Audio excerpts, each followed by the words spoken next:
اور یہ القاعدہ اور یہ جتنے بھی سینٹرل ایشین ملیٹنٹس تھے سارے پاکستان آ چکے تھے. تو اس وقت وانا اور عشقئی یا وہاں پہ ملٹری آپریشن شروع ہوئے, ہم نے کور کرنا شروع کیے. آہستہ آہستہ جنوبی وزیرستان سے خیبر پختونخوا میں یہ جو بیماری ہے دہشت گردی کی, یہ پھیل چکی ہے اور آخر سوات تک آ گئی کہ سوات جو ہے افغانستان کے بارڈر سے بہت دور ہے. ابھی پورا پختونخوا جو ہے ہمارے جنوبی جو اضلاع ہے وہ ہر جگہ ٹی ڈی پی کی پریزنس ہے, جہاں وہ چاہتے ہیں سیکیورٹی اداروں کے اوپر حملے کرتے ہیں.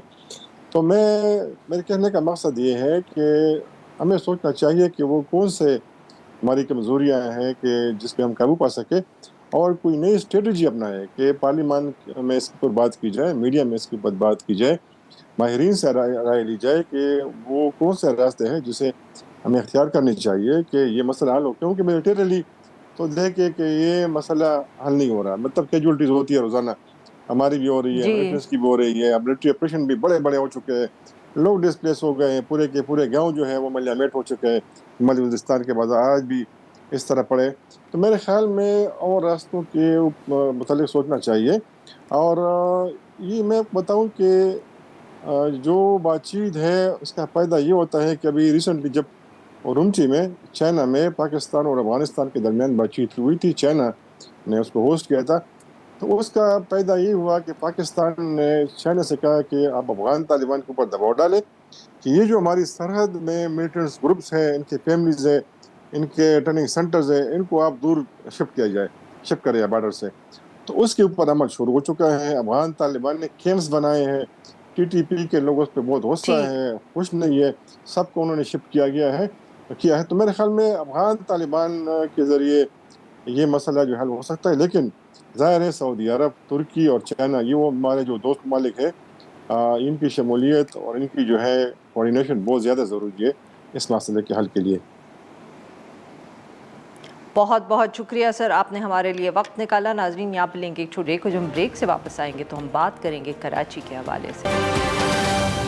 ویلکم بیک ناظرین. پروگرام کے اس حصے میں ہم ذرا معیشت کے حوالے سے کچھ گفتگو کریں گے تو صحیح, مگر ذرا ایک مختلف زاویے سے بات کریں گے ہم کراچی کے حوالے سے. کراچی پاکستان کا سب سے بڑا شہر, بلکہ اگر ہم یہ کہیں کہ جیسے امریکہ میں نیو یارک ہے, اس طرح کراچی حیثیت رکھتا ہے پاکستان میں, کیونکہ یہ ایک شہر ہے جس میں ملک کے ہر کونے سے لوگ جا کے بستے ہیں. It's the only multi ethnic city, cosmopolitan city of this country. مگر وہاں کے رہنے والے ہر وقت شکایت کرتے ہیں کہ شہر کا بہت برا حال ہے.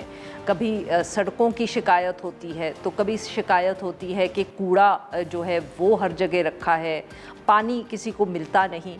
اسی حوالے سے لوگ تو شاید شکایت کرتے ہی رہتے ہیں, اٹس آل جس کو ہم کہتے ہیں اینیکڈوٹل انفارمیشن. مگر آج ایک شہروں کے حوالے سے, دنیا کے شہروں کے حوالے سے ایک رینکنگ بھی سامنے آئی ہے. اس کے اندر دنیا کے 173 جو ملک ہیں ان کو رینک کیا گیا ہے, اور کراچی جو ہے وہ اس رینکنگ میں 170th نمبر پر ہے. یعنی کہ دنیا میں صرف 3 اور شہر ایسے ہیں جو کراچی سے بھی بدتر ہیں. اگر اب جو کراچی کے باہر لوگ رہتے ہیں ان کو یقین کر لینا چاہیے, اگر ان میں سے کوئی نہیں بھی کرتا تھا, کہ کراچی کی حالت کتنی خراب ہے. مگر یہ مسئلہ صرف سادہ کوئی گورننس کا نہیں ہے کہ میئر بہتر آ جائے گا تو کچھ ہو جائے گا. مسئلہ شاید یہ بھی, جیسے پاکستان کے بہت سے اور ایشوز میں ہے, از اباؤٹ منی. اس حوالے سے ایک سابق وفاقی سیکرٹری یونس دھاگا صاحب جو ہیں, جو بار بار کراچی کے حوالے سے بات کرتے رہتے ہیں, انہوں نے ایک کالم بھی لکھا ڈان اخبار میں, جس میں انہوں نے بتایا کہ کتنا کم حصہ کراچی کی قسمت میں ہوتا ہے, کیپنگ ان مائنڈ اس کی جو پاپولیشن ہے, keeping in mind the fact کہ وہ شہر پاکستان کی معیشت کے لیے کتنا کنٹریبیوٹ کرتا ہے, اس کو کیا وہاں ملتا ہے. اور ان کا کہنا اور ماننا یہی ہے کہ اسی کی وجہ سے کراچی کا برا حال ہے. ان کا کہنا یہ ہے کہ اتنی کنٹریبیوشن جو ہوتی ہے کراچی کی طرف سے, اس کا ٹیکس تعاون جو ہے وہ بمشکل 3% ملتا ہے بجٹ سے. اور انہوں نے ساتھ میں یہ بھی ایکسپلین کیا کہ 2010 تک کراچی کو جو ضلع ٹیکس ختم ہوا تھا, اس کے عوض جی ایس ٹی کی آمدنی سے ایک مخصوص حصہ